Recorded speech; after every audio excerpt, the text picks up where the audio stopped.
Hi, Ms. Combs with Math Moments. And today we're going to talk about multiplying mixed numbers, part 1. That means there will be a part 2.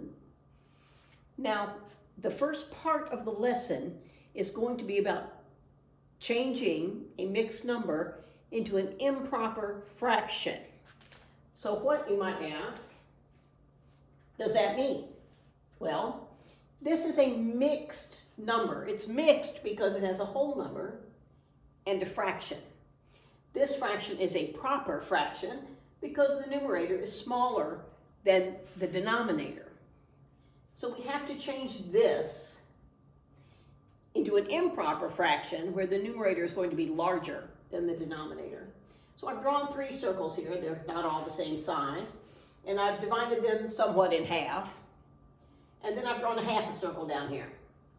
So in the 3 whole circles that are divided into 2 pieces, each one, we have 2, 4, 6.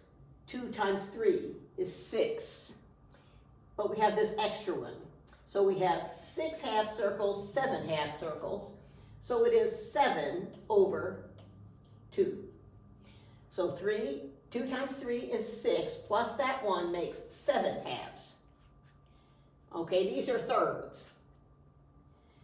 There are 5 whole circles, 1, 2, 3, 4, 5. Each one has 3 parts. 3, 6, 9, 12, 15. 3 times 5 is 15, plus the 2 more. So 3 times 5 is 15, plus that 2 is 17 thirds. So 5 2/3 is the same as 17 thirds, and that's an improper fraction. Okay? Oh, I did not draw that circle with 9 parts.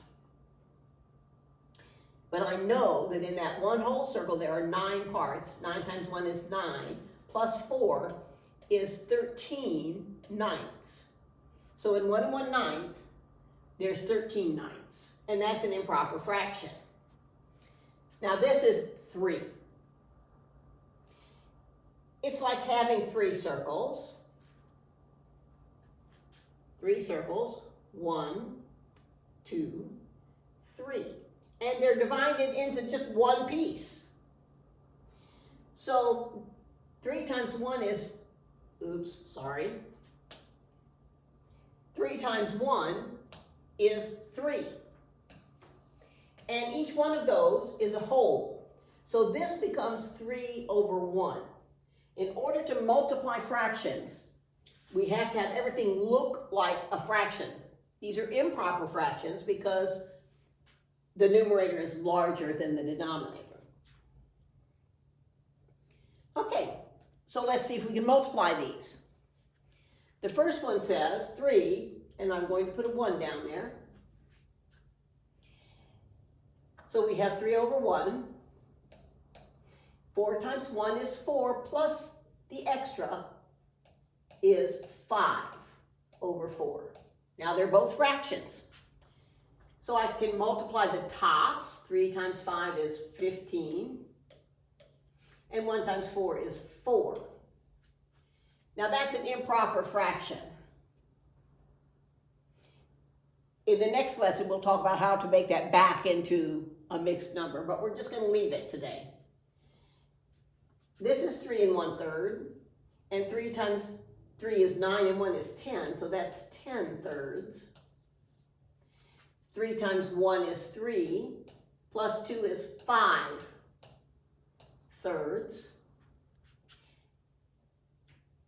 And you know, you can pre-cancel, but there's nothing here that can be pre-canceled because 3 doesn't go into 10 or 5. So 10 times 5 is 50, and 3 times 3 is 9. We're going to talk next time about making that back into a mixed number. So we've got 5, 6. It's a proper fraction because it has smaller numerator, larger denominator. And this is 5 times 3 is 15, plus 3 is 18 over 5. Well, this one we can pre-cancel. So let's pre-cancel. I like pre-canceling.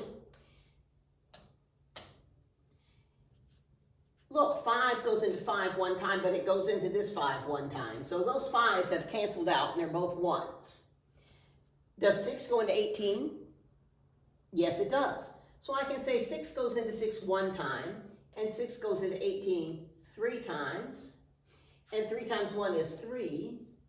1 times 1 is 1, and we know that that's the same thing as 3. Because 1 goes into 3 times. Okay?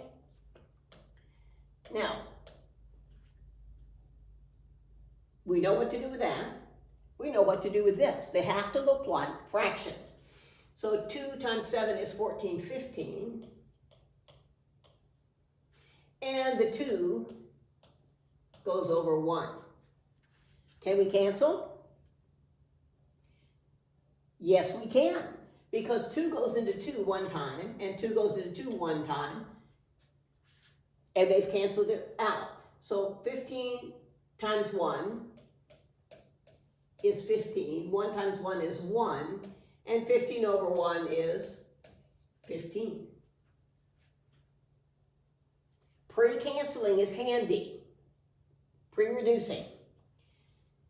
3 times 5 is 15, plus that 1 is 16 over 3. 8 times 1 is 8, and 1 more is 9 over 8. Well, is there anything we can pre-cancel? Let's look at it and see. Yes. The 3 doesn't go into the 16 evenly, but it does go into the 9 evenly. 3 goes into 1 3 times. 3 goes into 9.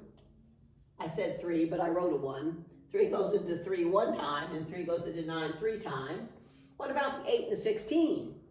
Yes, we can pre-reduce that. 8 goes into 8 once, and it goes into 16 twice. So 2 times 3 is 6. 1 times 1 is 1, and 6 over 1 is 6. So the handy pre-canceling. 5 times 1 is 5, plus 2 is 7 over 5.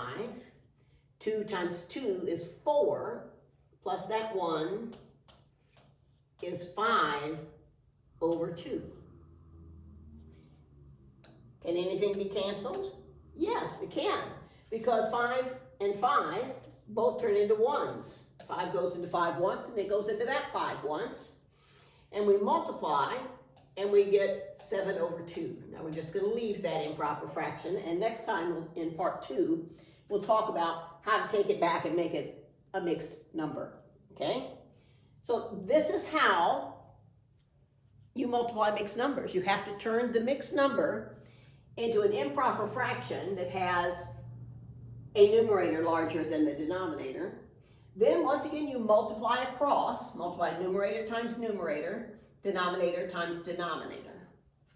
And next week, we'll talk about the fact that this is a giant division sign. The fraction bar is a division sign. So that is part 1 in multiplying mixed numbers.